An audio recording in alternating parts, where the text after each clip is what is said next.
For 6 years now, Gibson's original collection has offered USA repros of classic models from Gibson's history. But for years, one specific solid body model has been missing. The Doublecut Les Paul Special has seen use on stages all across the world by plenty of renowned musicians. So, where is it? Since the Goodwood era, we've seen Gibson make some curveballs and mix it up with their offering here and there, and there's been a version of a double cut every once in a while, but the original design has been neglected. There's been custom shop models and even some super sick takes on it with flame tops and humbuckers, and even boutique brands getting in on the action. But for $4,000, you can imagine my excitement when I saw that this was part of Epiphone's new Inspired by Gibson Custom Series refresh. Finally, an affordable, historic double cut special. A $1,000 guitar inspired by the $4,000 custom shop. But where is the standard Gibson USA one? Does it not deserve a spot in the original collection? Anyway, here's the demo.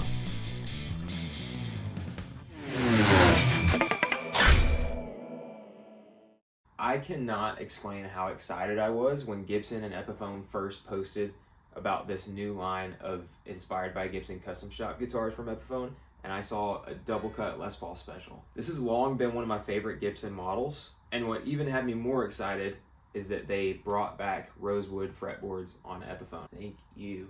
It was always a big mental hurdle for me to have the Laurel fretboards. They just didn't look right, and it just made the guitar look like it didn't play well. I'm pleased to say on this line of guitars, this rosewood is good quality stuff. It looks good, it feels good, it finally looks right. Now, as with all of the Inspired by Gibson custom range, these are the Gibson electronics in here. So these are the same P90s that you'll find on Gibson's models, and they sound really, really good. I've actually gigged with this guitar a few times, and it sounds monstrous, especially through this Bad Cat.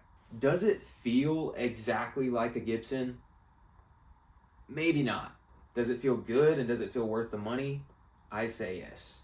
Do I think it's the closest that a Chinese-made Epiphone has ever gotten to a Gibson? Yes.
Now, another one of my favorite parts about this new Inspired by Gibson custom line is the changes that they made to the finish.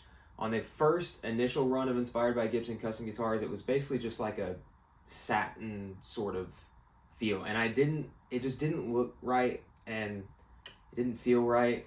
This, they've gone for VOS, which VOS is the same term that they use in Gibson Custom, and in Gibson Custom, it stands for Vintage Original Spec. On the Epiphone Inspired by Gibson Custom line, it stands for Vintage Original Sheen. Now, obviously in Gibson Custom, it's a nitro finish that's just not brought up to full gloss, basically, so that it looks a bit vintage. And this is the same type of vibe, but it's obviously not nitro. So this is no longer like a satin type of finish. It's got a little bit of a gloss to it, but it's also not the full, sticky, deep, high gloss that you would find on a normal Epiphone guitar. One thing about this particular serial number that I've got is that sort of down here and all around the rest of the guitar, it's got the shininess to it. Above the pickups right here in this region, it's like more satiny. Like it's not glossed up as much right here. It could just be as simple of like the buffing wheel or whatever they're using just didn't do a totally even job or something. It's not that big of a deal. You can't really see the difference, but you can kind of feel it. And it's just something I noticed right as I unboxed it. I was like, huh, it's like different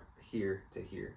Also, since it's inspired by Gibson Custom, vintage 1960 reissue, you have your strap button right here. I've never really experienced an issue with a strap button right here on like an ES335 or an SG, but on this one, there's some pretty good neck dive if you have a strap on and you just let it go. It tends to go like that. So with all that being said, I'm gonna run you guys through some sounds, try to get you guys some good tones to hear this guitar. But let me just say again, this is my favorite offering from Epiphone, maybe ever.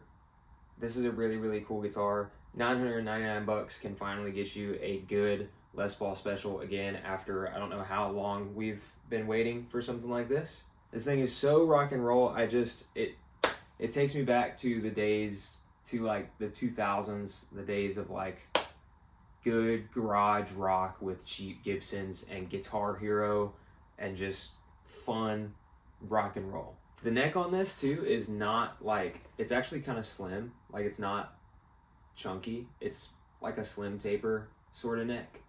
So I like that a lot, because on some vintage reissue guitars, you'll find a super vintagey neck that's just not super comfortable if you're used to modern necks. The frets do feel good, but another kind of character of Epiphone guitars that I feel like I've noticed a lot is just the frets feel kind of like scratchy. Like you can hear a little bit of a when you're like doing vibrato, and that can probably be like buffed and polished out of these frets, but I have polished these frets with like the Music Nomad Frine already once, and it is still there a little bit, so probably would feel even more like a Gibson once that gets ironed out. Intonation wise, haven't noticed anything wrong, at least with the music that I'm playing and to my standard. Set it up, you play chords up here, and don't worry, it doesn't sound like you're all out of tune once you get past like the 9th fret. We're good. Unless you're like, I don't know, Tim Pierce in a big old studio and it really, really, really matters, like down to a cent. So with all that being said, great job Epiphone, great job Gibson, although still love to see a Gibson USA of this. Can't wait for that. But yeah, I think Epiphone has improved leaps and bounds with this guitar. And not only that, I just think this guitar is really darn cool. It's just, this is the spirit of the Les Paul Special right here. All right, let's hear the magic of some Gibson P90s. All right, let's do this.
Also, it's worth noting that Anderton's, and I think there's a shop somewhere in the US in like Nevada that has a Pelham Blue version of this guitar. I think they're hard to get. I think they're pretty back ordered, but honestly for the first few months of release, this guitar was pretty back ordered too.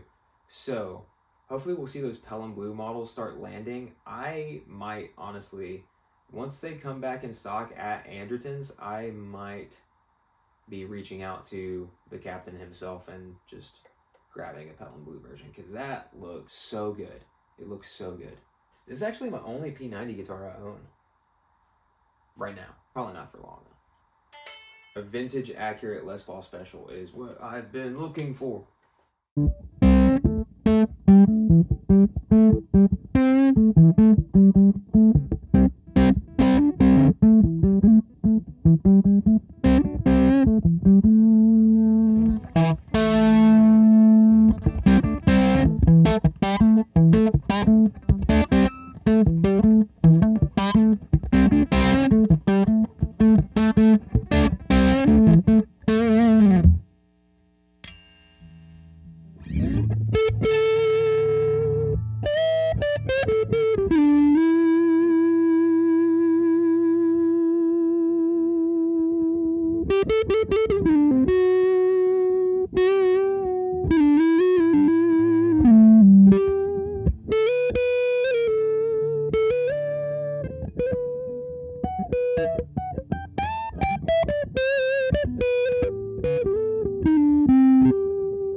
thanks for watching. This is Bro Knows Guitar. Please subscribe to my young little channel here.